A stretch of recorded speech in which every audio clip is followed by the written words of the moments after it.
10절까지 말씀입니다. 창세기 12장 10절에서 20절까지 말씀.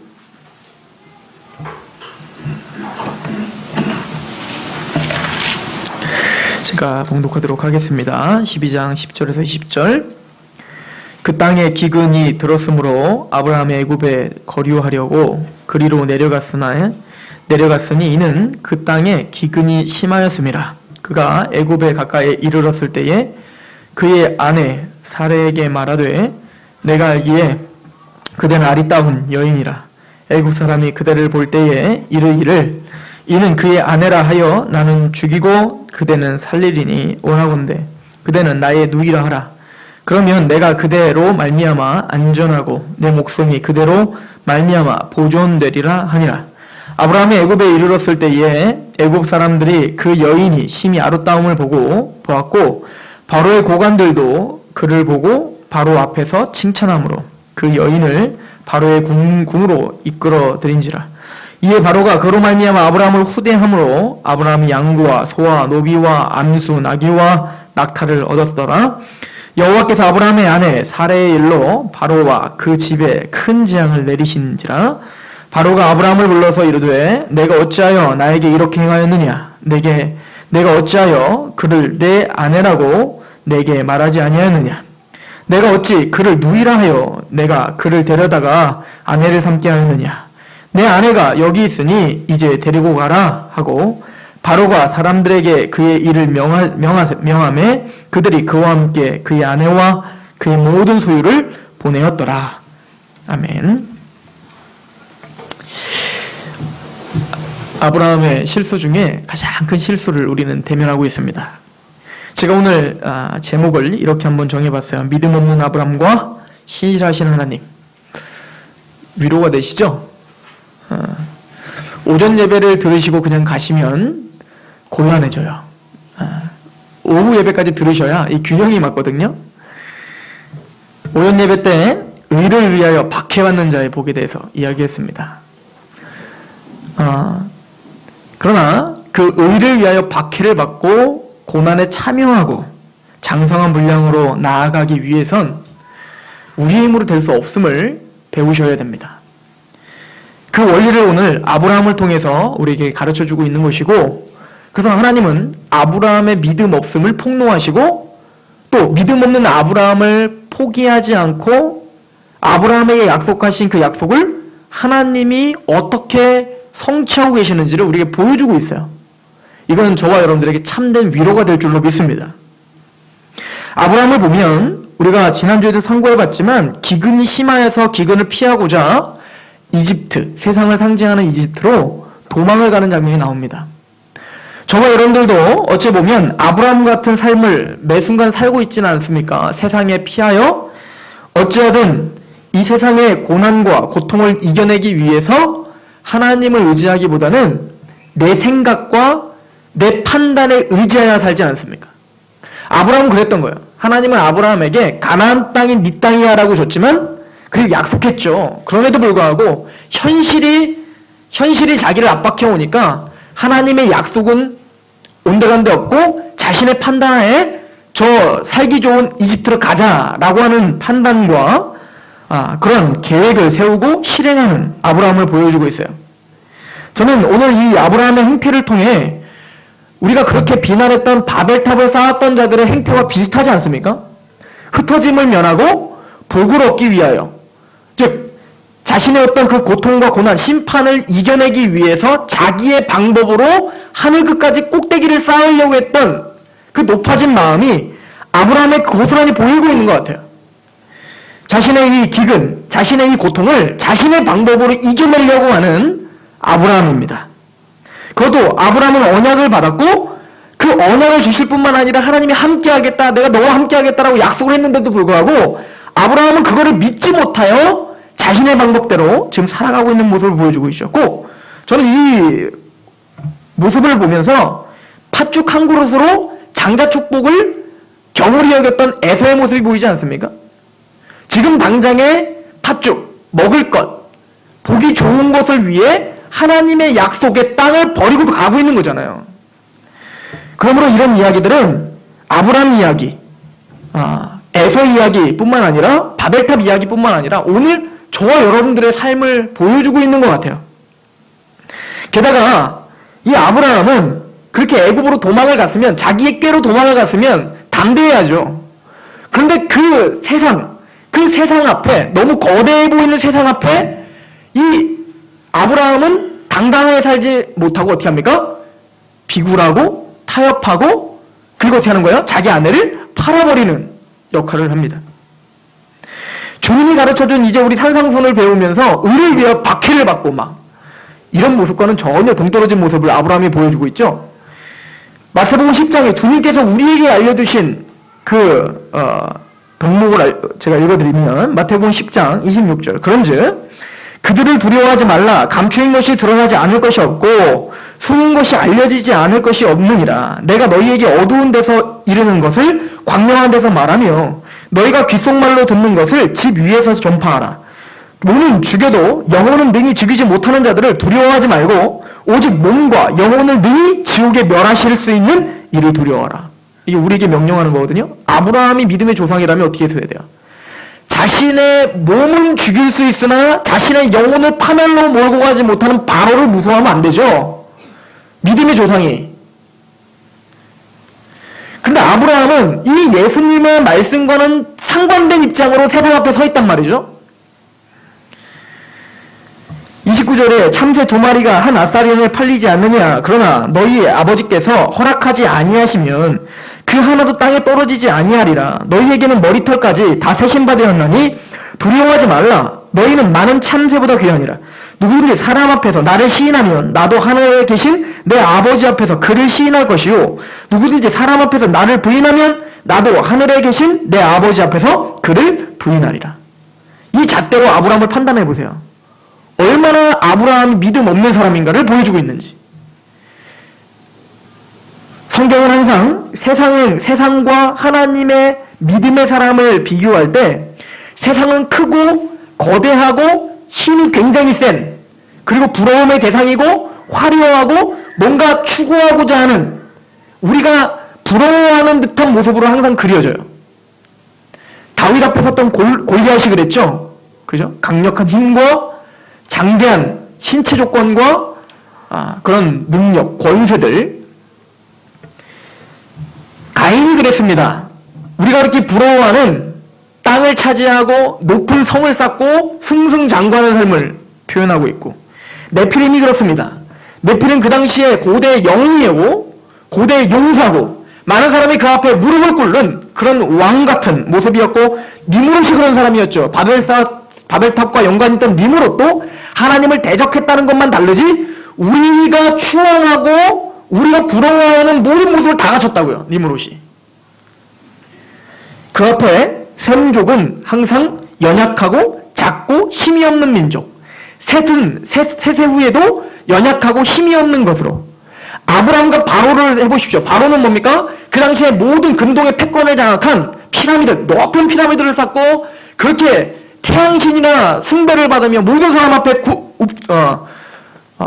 절을 받는 그런 위험 있는 모습을 보여주시니까, 아브라함은 어떻죠? 나그네요, 나그네. 전혀 부러울 것이 없는 그런 나그네의 모습을 보여줍니다. 그리고 성경에 끊임없이 보여주는 것은 그 믿음의 자손이 그 세상 앞에 섰을 때 위축되고 있다라고 하는 것을 보여주죠. 이스라엘 백성들이 가나안 땅을 정탐하러 간 것도 생각해 보세요. 그 아낙 자손은 꼭 뭐와 같다? 거인과 같고, 자기는 뭐 같아요? 메뚜기 떼와 같아요. 이게 현실인 거예요. 믿음을 갖고 구원을 받은 하나님의 백성은 엄청난 영광스러운 약속을 받았지만 현실은 빈털터리처럼 보이거든요. 없는 자 같으나 있는 자고, 진 자 같으나 이긴 자고. 이게 우리에게는 감격이 되지만 세상 사람이 보기에는 조롱거리가 되는 거죠. 아브라함도 하나님이 두려워하지 말라, 내가 너와 함께함이라 라고 끊임없이 이야기하지만 현실에 부딪혔을 때 아브라함은 무너질 수밖에 없었던 겁니다. 즉 아브라함은 믿음이 없어요. 어느 정도 믿음이 없냐면, 하나님이 너의 민족을 창대하게 할게 라고 말했을 때 그 민족이 창대하게 하려면 누가 살아야 돼요? 정부인인 사라가 살아야 된다고요. 정부인인 사례가 옆에 있어야 민족이 창백히 되든 말든 할 거 아닙니까? 그런데 그 약속의 유일한 통로인 사라를 어떻게 하는 거예요? 애굽에 바쳐버리는 거죠. 그 바치는 장면도 너무 이기적이에요. 뭐 때문에 바치는 겁니까? 혹시 당신이 너무 아름다우니까, 얼마나 예뻤으면 그렇게, 그런 할머니인데 그렇게 그냥 막 온 이집트 사람들이 그렇게 막 난리가 났는지 너무너무 이뻤나 봐요. 근데 아무튼 그렇게 이쁘니까 겁나는 거죠. 자기 죽임 당할까 봐. 그러니까 어떻게 한 거예요? 아내를 팔아버린 겁니다. 진짜 팔아버린 거예요. 왜냐면 아내를 팔아서 자기는 뭘 얻었어요? 낙타와 여러 부를 얻게 됐다고요. 명예를 얻게 됐단 말입니다. 이거는 신앙도 아니고 이거는 인격적으로도 이러면 안 되죠. 그런데 이런 모습들이 바로 저와 여러분들의 모습이라고 성경 가르쳐주고 있는 거예요. 믿음 없음. 하나님의 약속을 받았지만 예배를 드리고 있는 우리지만 이렇게 우리는 세상 앞에 무력하고 세상 앞에 끊임없이 타협하고 있는 우리의 모습을 보여주고 있는 거예요. 마태복음 26장 31절에 보면 예수님이 십자가에 고난을 당하시기 전에 제자들에게 알려주십니다.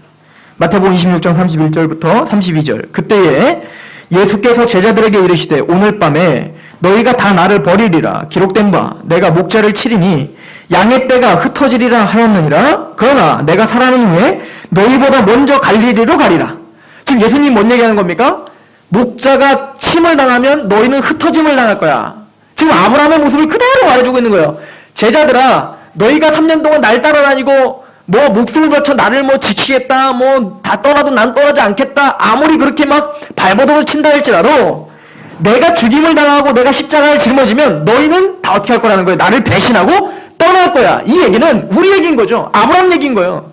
아브라함도 지금 보세요. 하나님 앞에 약속을 받고 하나님의 임재를 느꼈을 때, 우와, 나는 정말 하나님 이런 분인지 몰랐어요. 막 그렇게 감격하고 막 제단 쌓고 예배드리고 막 그런 짓을 막 하다가 막상 현실에서 죽임을 당할 것 같으니까 어떻게 하는 거예요? 당장 하나님의 약속 집어쳐버리고 세상과 타협해서 세상이 자기 안에 그 약속의 통로를 팔아버리는 존재.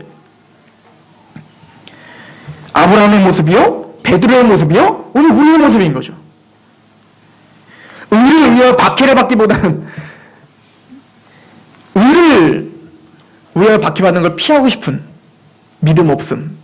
이것이 저와 여러분들의 모습인 겁니다. 그런데 저는 여기에 은혜를 받는 거예요. 예수님이 너희들은 목자가 침을 당하면 다 흩어질 건데, 여기 보세요. 그러나 내가 살아난 후에 너희보다 먼저 갈릴리로 가로마. 무슨 얘기죠? 너희들은 내가 십자가에 달려 죽으면 너희들은 다 겁나고 두려워서 갈릴리로 다 도망갈 거거든요. 다시 애굽으로 이 하나님이 그 아브라함을 그 갈대아 우르 그 우상숭배 지역에서 끄집어내어서 이제는 하나님의 백성답게 예배자로 그 땅을 정복하게 하려고 불렀지만 막상 자기가 죽임을 당할 것 같으니까 다시는 누가 타협했어요? 다시 우상숭배 지역인 이집트로 가서 아내도 팔아버리는, 언약도 파괴해버리는 그 아브라함. 누구의 모습이라고요? 베드로가 그랬죠? 12제자가 그랬죠? 그 업으로서 세상 일을 하던 자를 끄집어내어 하나님의 사람을 향는 업으로 만들겠다, 왕 같은 제사장을 만들겠다 불러놨더니만 예수님 십자가에 죽으시니까 다시 어떻게 했어요? 겁나서 다시 생업으로 돌아가 세상으로 돌아가는 그 제자들의 모습. 이게 우리들이잖아요. 그런데 주님은 그걸 알고 뭐라고 하냐면 책망하시지 않고 너희들은 나를 버리고 도망가 갈릴리로 돌아갈 건데 내가 앞서 가 있을게 라고 해요. 무슨 얘기예요? 알고 있단다. 너희들은 나를 포기하고 신앙을 포기하고 갈 거지만 내가 앞서 갈릴리로 먼저 가 있으마. 거기서 나는 너를 다시 사랑의 고백을 받아낼 거고 다시 너에게 위로를 줄 거고 다시 너에게 사명을 줄 거고 마침내 내가 너를 불렀던 그 목적을 이루고야 말마 라고 예수님은 제자들에게 그 예수님의 그 확고한 거룩한 목적을 다시 선포하고 계시는 거예요. 이 얘기를 했는데도 베드로는 다음 구절 읽어보세요. 정신 못 차리고 또 뭐래? 그런 말 하지 마옵소서. 이게 우리 아집이에요. 니들 믿음 아무것도 아니라니까? 계속 설명을 해도 아니라니까요. 나는 만약에 우리나라가 공산주의가 돼서 주님의 복음을 위해서 나는 목숨을 바치겠습니다. 붙이지 마라. 니들 다 포기할 놈들이야. 그러나 그 포기하는 자리에서 내가 너희를 다시 이렇게 세우마. 주님이 우리에게 그렇게 약속하고 계시는 거예요. 이 사랑이 없다면 저와 여러분들은 구원의 확신도 있을 수 없고 예배자로 살 수도 없으며 하나님의 은혜에 감격하여 이렇게 뻔뻔스럽게 하나님을 대면할 수가 없는 거죠. 이게 바로 하나님의 은혜인 것입니다. 그리고 보십시오. 하나님의 약속을 배반한 아브라함입니다. 근데 아브라함의 그 신앙 수준을 잘 알고 있어서 하나님은 아브라함에게 책망하시는가요? 안 하시는가요? 오늘 본문에 안 하시더라는 거예요. 안 하시고 하나님은 묵묵히 누구에게 찾아가시는 거예요? 애굽의 세상의 바로에게 찾아가는 거예요. 그리고 누구에게 재앙을 내려요? 바로에게 재앙을 내려버리는 거예요. 솔직히 바로가 억울하죠. 누가 아내였으면 내가 안 뺏어갔겠지라고 하지만 솔직히 아니에요. 아내라도 뺏어갔을 거야. 아마 죽였을 거야. 이 바로가 이제 하나님 앞에 이제 겁나니까 이렇게 핑계 대는 거지. 그러나 지금 우리에게 보여주고자 하는 건 뭐냐면 하나님이 철저하게 지금 아브라함에게 교육시키고 있는 겁니다. 뭘 교육시키죠? 그렇게 약속했죠. 하나님이 너는 복의 통로가 될 건데 너를 축복하는 자는 내가 축복하고 너를 저주하는 자는 내가 저주할 거야 라고 하는 그 약속, 성문화된 약속이 귀로는 들어서 아브라함은 알고 있었지만 그것이 정말 몸소, 그것이 정말 체험적으로 아는 믿음이 아니었단 말이에요. 그런데 하나님은 이 사건을 통해서 뭐를 지금 깨닫다는 겁니까? 그 약속이 정말 내 인생을 주장하고 있네. 이 약속을 하신 하나님이 정말 살아계셔서 지금 모든 패권을 장악하고 있는 그 바로 내가 보기엔 너무 높고 너무 두려운 그 세상도 하나님은 당장이라도 재앙을 내려서 벌벌벌 떨게 할 수 있네. 이것을 지금 아브라함에게 알려주셔서 그 약속하신 인격자이신 하나님을 믿게끔 지금 설득하시는 장면인 거예요. 욥이 당대의 의인이라고 말했지만 욥은 뭡니까? 하나님의 사랑을 제대로 알지 못했죠. 항상 두려워하는 율법적인 신앙을 갖고 있던 욥에게 하나님은 이제는 은혜의 하나님, 자비의 하나님, 사랑의 하나님이라는 귀로만 들었던 그 하나님을 이제는 진짜 먹이시고 입히시는 아버지가 되시고 나의 어머니가 되신 하나님. 어머니라고 하니까 좀 이상하긴 하네. 하나님이 살아계셔서 우리에게 얼마나 애틋하게 우리를 사랑하시는지를 알려주시기 위해서 어떻게 한 거야? 고난을 통하여 마침내는 그 하나님이 받아내고자 하는 그 고백을 받아내시죠. 예, 저는 귀로만 들었지만 이제는 눈으로 봅니다. 이게 뭐예요? 체험적으로 압니다. 하나님은 그렇게 우리를 인도하고 계시는 거예요. 그것이 때로는 기근이라고 하는 고난을 통해서, 그래서 그 고난을 통해서 아브라함이 실수를 하고 넘어지는 걸 통해서 하나님께 원망도 했겠죠. 나 여기 왜 부른 거야? 라고. 그런데 그 과정을 통해서 아브라함에게 첫 번째 깨닫게 하는 것은 내가 이런 존재구나를 깨닫는 거예요. 하나님이 날 불렀지만 난 이런 자격이 안 되는구나. 난 이렇게 금방이라도 믿음이 무너질 수밖에 없는 자구나를 깨닫는 거죠. 그런 나를 그래도 하나님의 약속은 신실하게 지켜주셔서 나를 보호하시고 보존하시고 내 사랑하는 아내 사례 하나님의 약속의 통로를 하나님 스스로가 보호하시는구나. 아, 이게 하나님의 은혜구나. 그리고는 마침내는 하나님이 나를 축복의 통로로 인도하시는구나. 모르긴 몰라도 아브라함은 이 사건을 통하여 깊이 있는 묵상을 하게 됐을 것입니다. 하나님을 알게 됐을 겁니다. 단순히 성경에 그렇게 써있는 때가 아니라 그 말씀이 내 말씀이구나. 하나님은 살아계셔서 이 말씀이 운동력이시 나의 인생을 지금 잡아 끌고 있구나를 깨달았을 거란 말입니다. 그 믿음으로 여러분들을 하나님은 초대하고 있는 거예요. 때로는 거기에 기근이 있고 때로는 거기에 이 세상의 두려움 때문에 위축함이 생기는 일도 생기는 거예요. 거기에 우리는 실수할 수 있고 넘어지지만 하나님은 합력하여 선을 이루셔서 하나님의 은혜와 하나님의 어떠하심을 우리에게 증명해내고 계시는 거예요. 그래서 제자들에게 예수님이 말씀하시죠. 아브라함에게 말한 것처럼 마태복음 10장 40절에 너를 영접하는 자는 나를 영접하는 것이요 나를 영접하는 자는 나를 보내신 이를 영접하는 것이라. 선지자의 이름으로 선지자를 영접하는 자는 선지자의 상을 받을 것이요 의인의 이름으로 의인을 영접하는 자는 의인의 상을 받을 것이요 또 누구든지 제자의 이름으로 이 작은 자 중 하나에게 냉수한 것이라도 주는 자는 내가 진실로 너에게 이르노니 그 사람이 결단코 상을 잃지 아니하리라 하시니라. 주님은 철저히 구원받은 복음을 갖고 있는 사람의 편이십니다. 때로는 아브라함처럼 그렇게 부름을 받은 자가 그 부름과 약속과는 상반된 삶을 살아가고 있는 듯한 그런 환경들이 펼쳐질지라도 하나님의 성실하신 언약은 실패하지 않습니다. 오늘 본문으로 그걸 배우시는 거예요. 로마서에 있는 것처럼 모든 것이 합력하여 선을 이루시는 하나님을 사랑하는 자에게는 모든 것을 선을 이루시는 은혜가 있게 됩니다. 너무 재미있는 것은 신약의 기자들은 하나님이 신약에서 아브라함을 평가할 때 대단히 큰 믿음의 위인으로 평가합니다. 야고보서 2장 21절을 보세요. 우리 조상 아브라함이 그 아들 이삭을 제단에 바칠 때에 행함으로 의롭다 하심을 받은 것이 아니냐. 내가 보거니와 믿음이 그의 행함과 함께 일하고 행함으로 믿음이 온전하게 되었느니라. 이에 성경에 이른바 아브라함이 하나님을 믿으니 이것을 의로 여기셨다는 말씀이 이루어졌고 그는 하나님의 벗이라 칭함을 받았다니 이러보건대 사람의 행함으로 의롭다 하심을 받고 믿음으로만은 아니니라. 우리가 이 구절을 오해하는 이유가 뭐냐면 지금 성경의 아브라함에 대한 평가는 이삭을 바쳤더니 드디어 하나님이 의롭다함을 주셨지 않냐. 그러므로 믿음으로만 의롭다함을 받는 게 아니라 행함으로도 의롭다함을 받는 거 아니냐의 잣대로 이제 우리를 딱 재단해보니까 어때요? 여러분들 아브라함이 이삭 바치는 장면 한번 생각해보세요. 이게 여러분들 가능하세요? 지금 당장 얼마 있는 돈도 없어지면 막 하나님께 원망하는데 나에게 주신 자녀를 달란 말입니다. 자녀를 주기래요. 내 손으로.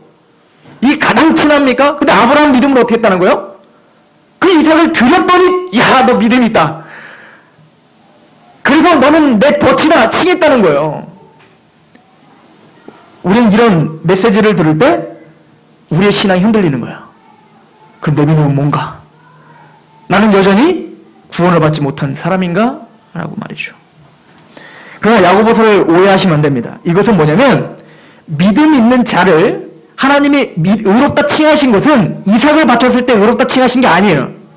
그 훨씬 전 22장 창세기 22장에서 의롭다 하신 게 아니라 창세기 15장에서 의롭다함을 하셨다고요. 그때도 엉터리였어요. 지금 이런 말도 안 되는 죄를 짓고 좀 있다가 의롭다함을 받았지만 그렇게 의롭다함을 받고도 이런 엉터리 같은 짓을 또 했어요. 아브라함이. 그래서 야고보는 그 중간을 싹둑 잘라버리고 지금 그 믿음으로 어떤 열매를 맺었더라? 이삭을 바치는 장성한 분량까지 자라나는 건 봤니를 본다고요. 이게 뭐예요? 살아있는 믿음이라는 거예요. 즉 살아있는 믿음이란 아브라함, 이런 엉터리 같은 아브라함을 마침내는 이삭을 바치는 자리까지 끌고 가는 능력이라는 거예요. 그러므로 믿음은 단순히 귀신이 아는 것처럼 예수님 십자가 알아요, 나 부활 알아요, 나 하나님 알아요, 이게 진짜 믿음이 아니라 로마서에서 말하는 것처럼 믿음은 구원을 시켜주는 능력이잖아요. 그 믿음은 우리 안에서 역동적으로 역사하여 지식으로 하는 게 아니라 그 말씀, 믿으면 그 믿음의 열매를 나타나는 그 자리까지 성화하여 영화의 자리까지 누가 이루신다는 거예요? 하나님이 이루신다. 그걸로 통하여 이 사람이 믿음의 사람이라는 것을 우리는 보지 않느냐라고 하는 거죠. 그 얘기는 맞습니다. 아브라함의 삶으로 돌아가 보세요. 아브라함은 이삭을 바치기 전까지 의롭다함을 받았지만 얼마나 수도 없는 약속을 어기고 또 실패하고 또 넘어집니까? 그러나 최종 평가는 그 실수한 것들을 잊어버리더라는 거예요. 그리고 뭐만 기억해요? 이삭을 바치는 장성한 분량을 기억하시고 평가해 주시더라. 우리의 과정 중에 때로는 넘어지고 쓰러지지만 하나님은 여러분들의 평가 기준을 완성된 것을 바라보며 여러분을 지금 바라보고 계시는 거예요.